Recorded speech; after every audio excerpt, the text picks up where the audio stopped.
A very interesting thing today. Look, the worst hack that we've ever seen has been the one on Medibank. Nearly 10 million Australians have had their data stolen. The hackers, presumed to be in Russia, we don't know, putting them on some of the details online of people, particularly in what they call a naughty file, to embarrass people with drug addictions, being treated, things like that. It's so ugly. But again, we've got to ask, what is the government going to do about it? Now, it's a tough question because maybe it's nothing, but it led to this exchange between the Home Affairs Minister and the former Home Affairs Minister today in Parliament. Have a listen to this.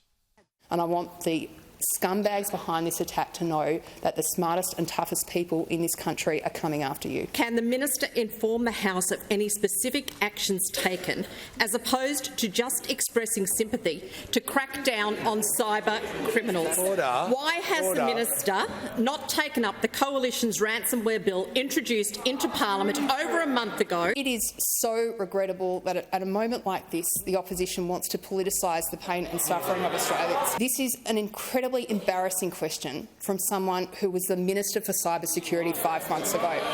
Andrew Clennell, explain that exchange to us. Well, it's interesting. Clare O'Neil's the Home Affairs Minister.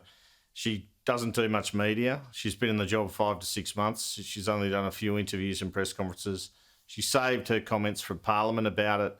But as soon as anyone suggested that she might not have a solution to it in the opposition, she really carried on and went on the counter-attack.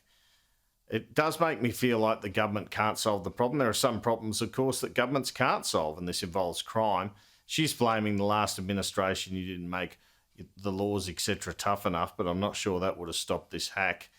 I think one of the problems with this government, and you've identified it already, Andrew, is that there's a lot of blaming of the last government.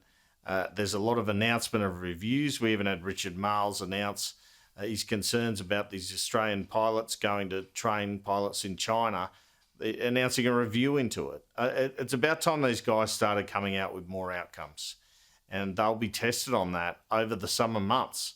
I don't think it'll wait until next year before people make judgments on that when you've got issues like these hacks, issues like energy prices. So I think it'll be a busy summer for the government. They've really got a lot on their plate.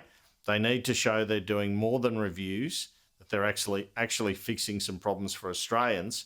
And Clare O'Neil has to accept she's a minister at a time where 10 million people are being hacked. She needs to go out and speak more publicly and reassure Australians. I think there's a lot in there. I mean, I think the government's still got a lot of goodwill from the public. And they blame the government, the former government thing, and has a lot of legs to it. But I think it can't afford to let that impression set that it is the dog that caught the car. We still need to see some real action. Andrew Clennell, thank you so much indeed for your time. Thanks, Andrew.